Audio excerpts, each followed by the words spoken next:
Generally बहुत बहुत कम लोग होते हैं जिन्हें डायमंड समझते हैं।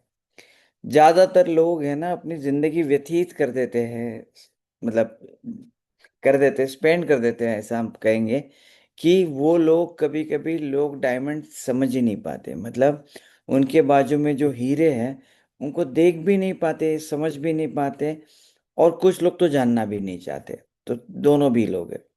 लेकिन हम सोचते हैं कि हर जगह पे कुछ बहुत ही बेहतरीन लोग होते हैं, सिर्फ हमारा देखने का नजरिया नहीं है। और पूरी दुनिया में एम्पैथी वॉक नहीं है, मतलब कोई किसी को जानता ही नहीं है। अब जानेंगे ही नहीं तो कहाँ से आपको पता चलेगा कि वो कौन सा डायमंड है। जानेंगे तो आपको पता चलेगा कि यार, अरे यार हम तो हीरो के बीच में बैठे हैं। ऐसे ही एक हीरे हैं जो आज हमारे साथ आए हैं। और इनकी सबसे बड़ी खासियत, आप चाहे तो लिख सकते हैं कुछ पॉइंटर्स, मतलब आप सुनोगे तो बहुत दंग हो जाओगे। इन्होंने सबसे बड़ी समस्या विश्व की जो है, सबसे बड़ी समस्या विश्व की जो है वो है पानी, वाटर। इन्होंने पूरे विश्व की जो सबसे बड़ी समस्या है उसको सॉल्व करने के लिए अपना पूरा जीवन दिया है। इनके वजह से करोड़ों लोगों को एक नया विश्वास मिला है। और जो सबसे बड़ा प्रॉब्लम है पानी का, इन्होंने रिजॉल्व किया है। उम्र के 18 साल में इन्होंने जॉब स्टार्ट किया, गवर्नमेंट जॉब में थे। और खास बात, मतलब इन्होंने जिला परिषद, मतलब ऐसे स्कूल्स होते हैं जहाँ पे जिनके पास बहुत ज़्यादा पैसे नहीं होते हैं या स्कूल्स नहीं होते हैं, अच्छे स्कूल नहीं होते, वहाँ से अपनी पढ़ाई लिखाई शुरुआत की। 24 साल की उम्र तक तो क्लास वन ऑफिसर बन गए।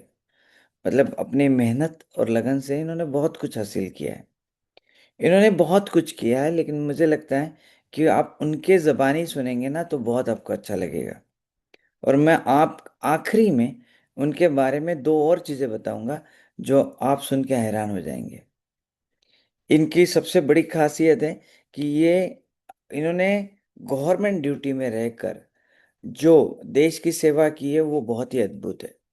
मतलब ऐसा कोई आज तक मिला ही नहीं मुझे गवर्नमेंट ऑफिसर जिसने अपने तरीके से देशवासियों की ऐसी तरह से सेवा की हो। ऐसे धुरंधर और बहुत ही नेक इंसान अजय कोयरकर सर आज हमारे साथ हैं। और सर जब रिटायर्ड हुए तब सेक्रेटरी थे महाराष्ट्र गवर्नमेंट में, इरिगेशन डिपार्टमेंट के अंदर। ये एक सबसे बड़ा पोस्ट माना जाता है अ, कोई भी स्टेट का। और ये ऑसम 20 में भी आया करते थे। ऐसे अजय कोयरकर सर से मैं निवेदन करूंगा कि वो अनम्यूट करें और अपनी जर्नी साझा करें, बचपन से अभी तक, कि उन्होंने क्या क्या किया, कैसे किया, ताकि हम लोग उनसे बहुत कुछ सीख सके। सो अजय सर, मैं चाहूंगा कि आप अनम्यूट करके अपनी जर्नी शेयर करें।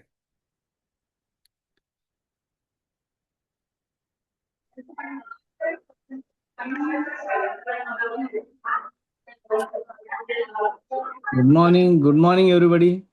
Good morning Ajay sir. Yes, आवाज आ रही है मेरी? Yes yes yes. So welcome everybody. पहली बात तो मैं नीलेश सर को बहुत धन्यवाद देता हूँ। उन्होंने नीलेश सर को मैं ऐसा बोलता हूँ कि ऑसम 20 के माध्यम से उन्होंने बहुत से लोगों को परिस जैसा है, तो जिसको छीते हैं वो गोल्ड बन जाता है। तो उनके इसमें मैंने देखा था कि योगा का, मुझे याद है, तो बिल्कुल छोटे लेवल पे हम योगा का सेशन करना चाहते थे। तो उन्होंने बहुत बड़ा इवेंट लिया था, 1 लाख लोगों का, और उस वक्त वो सक्सेसफुल हो गया। और आज वो आदमी वर्ल्ड रिकॉर्ड बन गया, Guinness book of world record में है। तो इस तरह से ऑसम 20 में, और खासकर नीलेश जी ये सब करते हैं। तो नीलेश जी का योगदान बहुत है, मेरे पर्सनल लाइफ में भी है। और लोगों के मैं देखता हूँ कि बहुत बड़े सेक्शन को छू लेते हैं जहाँ वहाँ पर काम करते हैं। तो स्टार्टिंग में ऐसा करता हूँ कि मैं जब रिटायर हो गया था, जैसा नीलेश ने बताया कि सेक्रेटरी इरिगेशन डिपार्टमेंट, या अभी वाटर रिसोर्सेज डिपार्टमेंट बोलते हैं, गवर्नमेंट ऑफ महाराष्ट्र। वहाँ से मैं रिटायर हो चुका हूँ।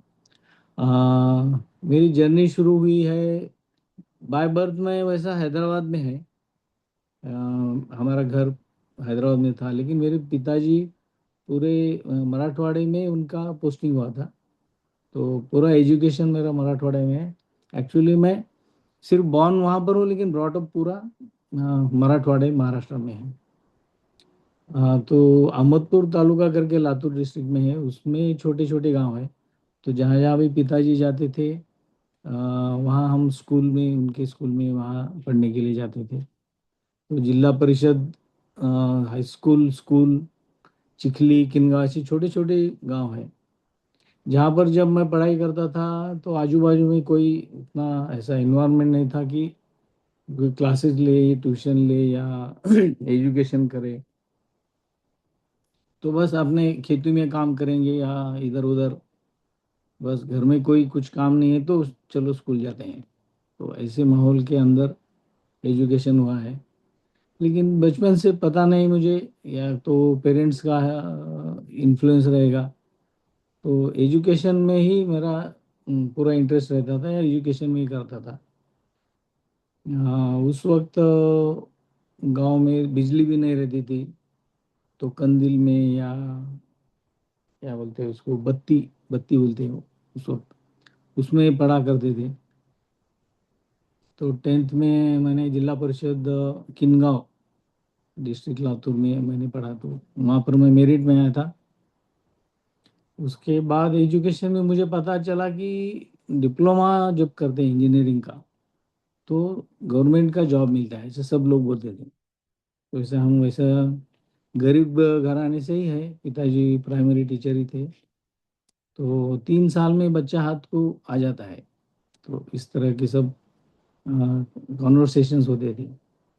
तो होने के बाद हमने diploma in civil engineering Latur में है, उसके लिए अप्लाई किया था, और वहाँ पे मुझे सीट मिल गई थी। उस वक्त पूरे महाराष्ट्र में मेरे ख्याल से सिर्फ 16 ऐसे डिप्लोमा थे, और इंजीनियरिंग कॉलेज करीब 6 या 7 ऐसे कुछ रहेंगे। तो उस वक्त का कंपटीशन बहुत रहता था, और मार्क्स भी अभी जो ऐसा 95, 98, 99 ऐसा परसेंट दिखते हैं, तो उस वक्त 84, 85 का मतलब है वो हाईएस्ट रहता है स्टेट में। तो इस तरह का एजुकेशन भी रहता था वो। तो वहाँ पर मेरा एडमिशन हुआ, तो करीब करीब हर सेमिस्टर में, 6 सेमिस्टर थे, तो मैं टॉपर रहा हूँ। उसके बाद मुझे गवर्नमेंट ऑफ इंजीनियरिंग कॉलेज में एडमिशन मिलने वाली थी, उनका लेटर भी आया था। लेकिन मैंने ये सोचा कि पहले मैं जॉब ही करूं, और एक पैरेलल उसमें एक ब्रांच रहती थी एएमआई करके, तो associate member of institution of engineers. तो एक इंस्टीट्यूशन है जो कलकत्ता में, उसका हेड ऑफिस है। तो वहाँ से इंजीनियरिंग कर, अगर उसके section A and B pass हुए तो it is equivalent to graduate, मतलब बैचलर ऑफ इंजीनियरिंग के लिए इक्वेलेंट है। तो वो भी कर सकते हैं, वो चैनल आपके लिए खुला है, ऐसे मुझे पता चला।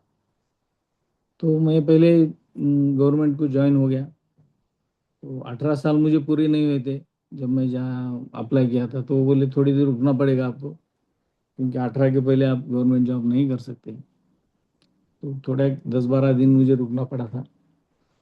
उसके बाद 18 के कंप्लीट होते ही मैं ज्वाइन हो गया। पहला पोस्टिंग मेरी नांदेड़ में हुई थी, तो मराठवाड़ा में है। तो वहाँ से जूनियर इंजीनियर करके मेरी लाइफ शुरू हो गई, जो करियर मत बोलते हैं वो। और तब सर्वे वगैरह के काम रहते थे। तो अभी के लोगों को उतना पता नहीं चलता, क्योंकि हमारा सर्वे को कैंपिंग रहता था। तो अलग अलग गांव में जाना, वहाँ पे महीना महीना रहना। तो एक तो स्कूल में रहना, या किसी के घर में रूम में, सरपंच के, या ऐसे इस तरह से। और वहाँ सवेरे दिन भर सर्वे करते रहना, दोपहर में थोड़ा बहुत जो भी उसका पेपर वर्क है वो करना। और उसमें से टाइम निकाल के मैं वहाँ पर स्टडी करता था।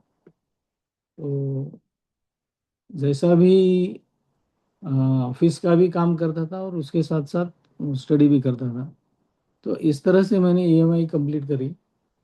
तो ईएमआई करीब करीब 3 साल में मेरा ईएमआई कंप्लीट हो गया, थोड़ा कम ही हो गया। अगर मैं बैचलर ऑफ इंजीनियरिंग करता तो मुझे थोड़ा ज़्यादा समय लगता था, उसके कम समय में गवर्नमेंट जॉब करते करते मैंने एमआई कर ली। सर्वे का काम करते करते वही ऑफिस में लिया था मैं, नांदेड़ के हेडक्वार्टर पे ही था।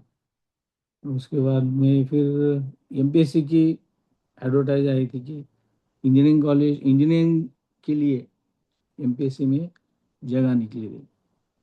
तो 84 में कंप्लीट हो गया, तो 85 में एडवर्टाइजमेंट आए थे, 85 में एग्ज़ाम हुआ था हमारा। तो 85 में एग्ज़ाम हुआ, और उसके उसमें तो वैसा डिप्लोमा एएमआई करके करने वाले बहुत कम लोग रहते हैं। ज़्यादातर ग्रेजुएशन, पोस्ट ग्रेजुएशन, आईआईटी वगैरह करे हुए जो बच्चे हैं वो ज़्यादा सेलेक्ट होते हैं। और उसमें ऐसा रहता है कि मराठवाड़े में से तो होते ही नहीं थे उस वक्त। ज़्यादातर एक तो वेस्टर्न महाराष्ट्र, मतलब मुंबई पुणे वगैरह के रहते थे। मराठवाड़े के बहुत कम, या करीब करीब नहीं के बराबर। तो तब 85 में एग्ज़ाम हो गया हमारी, लेकिन रिजल्ट थोड़ा लगने में थोड़ा टाइम लग गया, 86 87 में। तो 86 में तब तक सिलेक्शन होने के बाद 86 87 में रिजल्ट आ गया, 86 में रिजल्ट आया। तो उसमें मैं पूरे स्टेट में 9th रैंक मेरा आया था। और तो मेरा सिलेक्शन क्लास 1 के लिए हो गया। तो सब लोग बोलने लगे कि अरे एक साल तक उसको अपॉइंटमेंट नहीं आया मुझे। तो लोग बोलते हैं अरे ऐसे झूठ बोल रहे हैं, क्लास 1 सेलेक्ट हो गया, यहीं पे घूम रहा है बोले। तो इस तरह से मुझे एक साल के बाद अपॉइंटमेंट आ गई। तो 87 के बाद मेरा क्लास 1 का करियर शुरू हो गया। और तब से मैं अलग अलग पोजीशन पे काम किया हूँ। मतलब पहला तो है असिस्टेंट एग्जीक्यूटिव इंजीनियर, फिर एग्जीक्यूटिव इंजीनियर, फिर superintendent engineer, chief engineer, executive director, director general, and आखिर में सेक्रेटरी। तो इस तरह से मेरा लैडर, अलग अलग लैडर पे काम किया हूँ। तो ऐसा बोल सकते हो कि डिपार्टमेंट में जितने भी लैडर्स है, हर एक लैडर पे मैंने काम किया है। तो डाउन टू अर्थ मुझे मालूम रहता था सभी कुछ। तो कहाँ काम करना है, कैसे काम करना है, ये सब उसमें मुझे हर लेवल के प्रॉब्लम भी मालूम रहते थे। तो वहाँ से मैं पहले, मुझे जिला परिषद उस्मानाबाद, अभी धाराशिव बोलते हैं, वहाँ पे पोस्टिंग मिली थी। उस वक्त वो कॉमन इरिगेशन और वाटर सप्लाई, मतलब ड्रिंकिंग वाटर सप्लाई, ये दोनों भी डिपार्टमेंट उस वक्त हमारे अंडर रहते थे। तो 1.5 साल बहुत ही, मतलब इतना काम रहता था, करीब करीब 11 बजते थे। मीटिंग्स बहुत होते रहते हैं। महीने में 40 50 के ऊपर मीटिंग्स रहते हैं जिला परिषद में। उसी में से टाइम निकाल के साइट पे जाना, क्वालिटी देखना, काम बराबर होते नहीं होते वो देखना, ये सब मैंने उस वक्त किया। अ, और एक टेन्योर मुझे फिर जिला परिषद में बुलाया गया, वही धाराशिव में ही। तो दोनों टेन्योर मिला के करीब करीब मैं 100 टैंक्स मेरे पीरियड में कंप्लीट किया। और वो उस टाइम में एम्प्लॉयमेंट गारंटी स्कीम, इस तरह से ईजीएस बोलते थे, वो रहती थी। तो वहाँ तब लोगों के लिए काम नहीं रहता था, बारिश कम रही तो खेतों में काम नहीं रहता, लोगों को काम नहीं रहता था। तो गवर्नमेंट की स्कीम है कि आपको एम्प्लॉयमेंट की गारंटी देते हैं। तो एम्प्लॉयमेंट गारंटी देते हुए प्रोडक्टिव काम करने का है। तो उसमें इरिगेशन के डैम्स है, तो वो काम हम करते थे। तो एक एक काम करे तो उसमें 300 400 लेबर एट ए टाइम काम करते थे। तो इतनी वहां पर काम की जरूरत थी। आजकल हम देखते हैं कि खेती में काम करने के लिए 2 आदमी भी मिलना है तो अभी मुश्किल है। तो इतना अनएम्प्लॉयमेंट तो अभी रहा ही नहीं। उल्टा ऐसा है कि एम्प्लॉयमेंट, लोग काम के लिए आने के लिए हमको कोशिश करनी पड़ती है। तो उस वक्त काम शुरू हो गया, मालूम होना है तो 300 200 400 लोग आए, काम पे आते थे। तो ऐसे ही करके मैंने 100 टैंक्स उस वक्त कंप्लीट किए थे, जो भी लेबर की मदद से। उसके बाद फिर नगर में भी काम किया मैंने। और नगर के बाद मैं नांदेड़ में फिर आ गया था। तो पहली बार मुझे नांदेड़ में इरिगेशन में मैनेजमेंट का काम मुझे करना पड़ा था। जो भी पहले अभी तक किया था तो मैंने कंस्ट्रक्शन का काम किया था।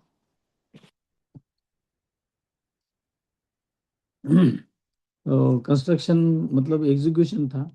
उसके बाद में मैनेजमेंट का मतलब है जो भी हमने पानी का स्टोरेज किया तो उसका डिस्ट्रीब्यूशन करना, तो हर एक फार्मर को पानी मिलने के लिए। तो पहली बार तो अपर पेनगंगा प्रोजेक्ट था तो नांदेड़ में, वो जो मेजर प्रोजेक्ट है, जो जो दो रीजन को वाटर सप्लाई करता है, एक तो मराठवाड़ा है, फिर विदर्भा का कुछ रीजन है।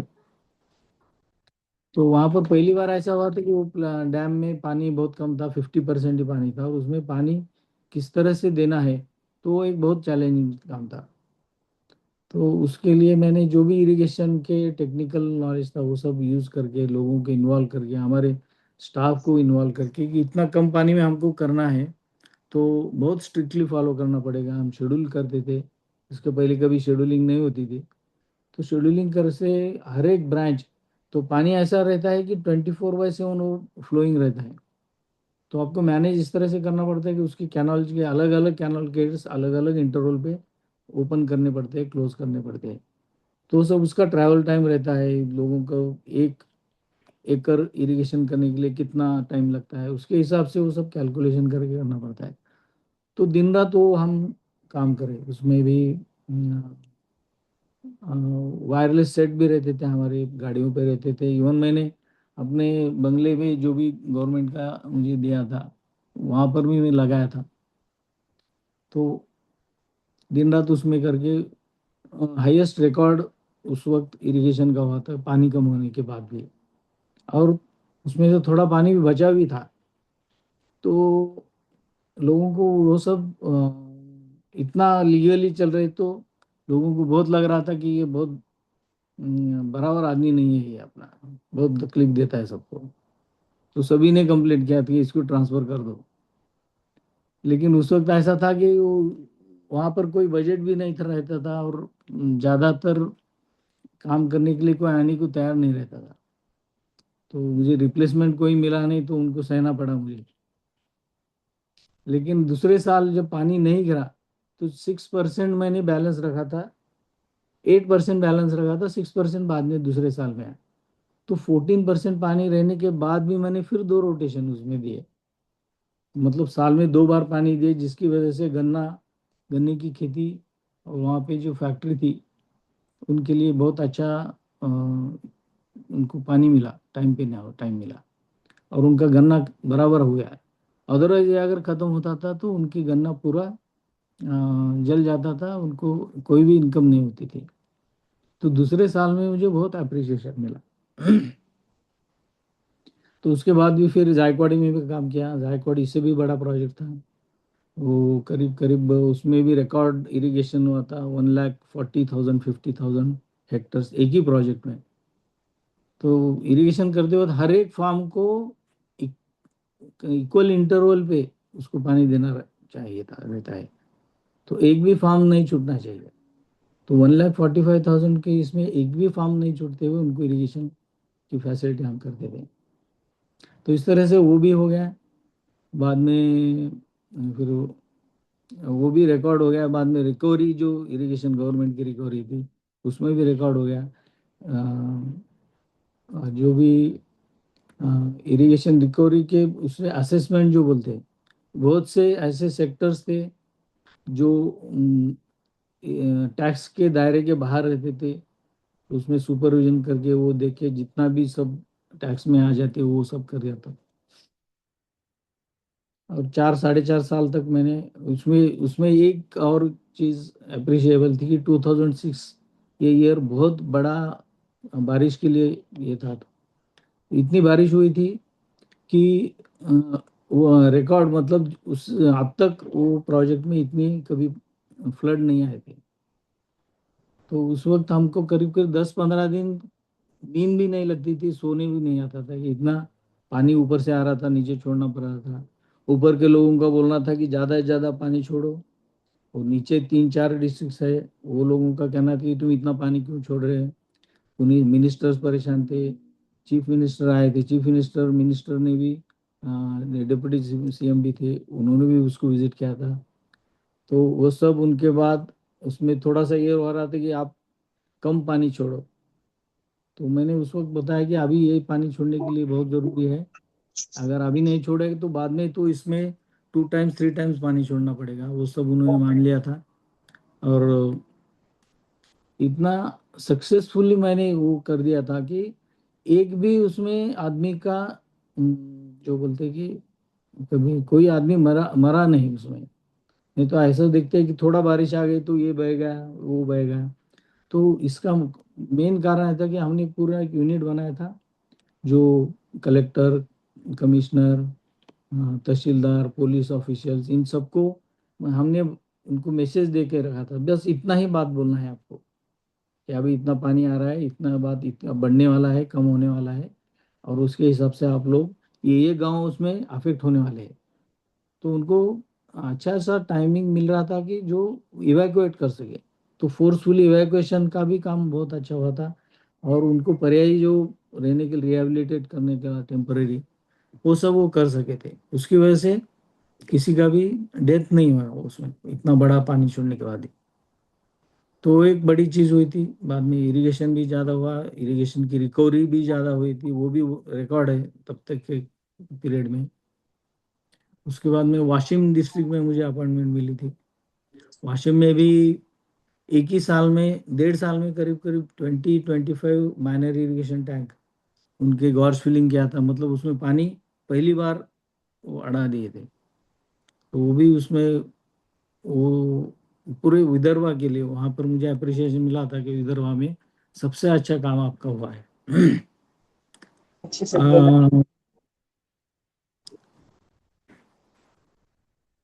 हेलो।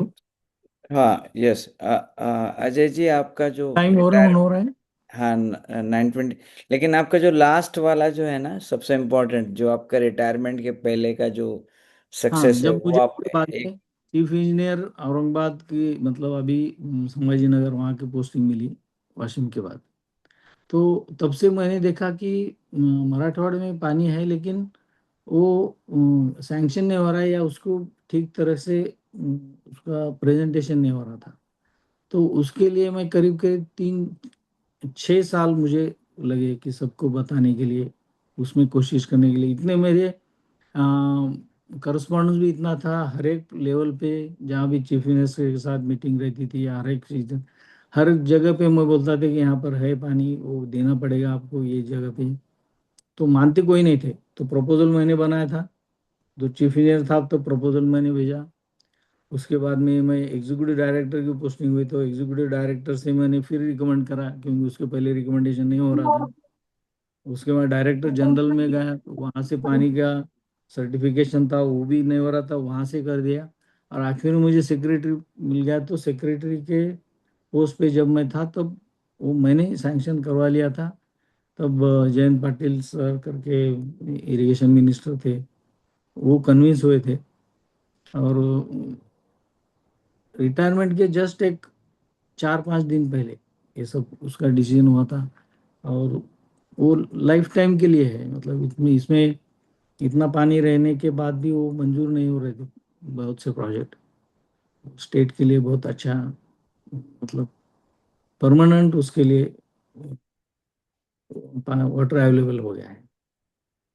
तो जो मेजर ये जो चीज़ है। 30 साल से जो वाटर अवेलेबल नहीं था 1 करोड़ लोगों के लिए, वो अगले 1,000 साल के लिए सैंक्शन हो गया है अभी। और वो 1 करोड़ लोग जो पानी से वंचित थे, उनको अभी रेगुलर पानी मिल रहा है। सिर्फ सर 4 दिन बचे थे रिटायरमेंट के, उनके परसुएशन के वजह से जस्ट बिफोर रिटायरमेंट वो अप्रूवल लेकर सर रिटायर्ड हुए। सर आज यूएस में हैं अभी। और उनके बेटे भी अमेजोन और बड़े कंपनियों में काम कर चुके हैं, बेटी भी वहीं पर है। और सर आज यूएस से आज इस कॉल पर ज्वाइन हुए। आप कभी इनके डिपार्टमेंट में, इनके ऑफिस के बाहर जाते थे, तो कई सारे मिनिस्टर्स, कई सारे बड़े लोग लाइन से बैठे हुए रहते थे। इनसे मिलना अपने आप में एक बहुत बड़ी उपलब्धि मानी जाती थी। लोग 6 6 महीना, 8 8 महीना मिल नहीं पाते थे। और आपने सुना होगा कि कितना ग्राउंड लेवल से बात करते हैं सर, मतलब कोई घमंड नहीं। जो पोस्ट थी ना सर, आप इमेजिन नहीं कर सकते, इतना बड़ा पोस्ट था वो। अजय सर, मतलब हम कितना भी धन्यवाद दे सके, आपका पार्टिसिपेशन ऑसम 20 का, आप जिस तरह से योगा के अंदर आपने किया, अभी आप सर संगीत विद्या में अभी बहुत एजुकेशन ले रहे हैं, और यूएस जाके भी रोज संगीत की विद्या को सीखते हैं, ऑसम 20 भी करते हैं, और सबका ध्यान रखते हैं। इनकी वजह से एक भी जान नहीं जाना ज्यादा बारिश होने के बाद, ऐसा इसके पहले हिस्ट्री में कभी नहीं हुआ है, कभी नहीं, नेवर एवर हैपन। तो इन्होंने सबकी जान बचाई, मतलब सबको पानी दिलाया। गवर्नमेंट जॉब में रहकर इतनी जिम्मेवारी से बड़ा काम करना, जो इट्स इम्पॉसिबल है, इम्पॉसिबल है, ये कार्य सर ने किया है। तो आपके एहसान बहुत है सर, अजय सर। और किसी को पता भी नहीं है, 1 करोड़ लोगों को, कि आपके एहसान की वजह से पानी मिल रहा है। लेकिन ऐसे ही होते हैं लोग, कि जिन्हें पता भी नहीं होता है, लेकिन वो कार्य करते हैं सिर्फ। Thank you very much. आपका बहुत बहुत शुक्रिया, आप आए। और मुझे बड़ा अच्छा लगता है कि ऐसे लोग सीखने के लिए सबसे ज़्यादा तत्पर होते हैं। Ajay sir, thank you very much. बहुत थैंक बहुत यू। शुक्रिया। Thank thank you. You, Thank thank you. You, Thank you. Salute, sir. Thank you, Thank you, thank sir. You. Thank you so much. Thank you so much. Thank you. Thank you. Thank you. Thank you, Thank sir.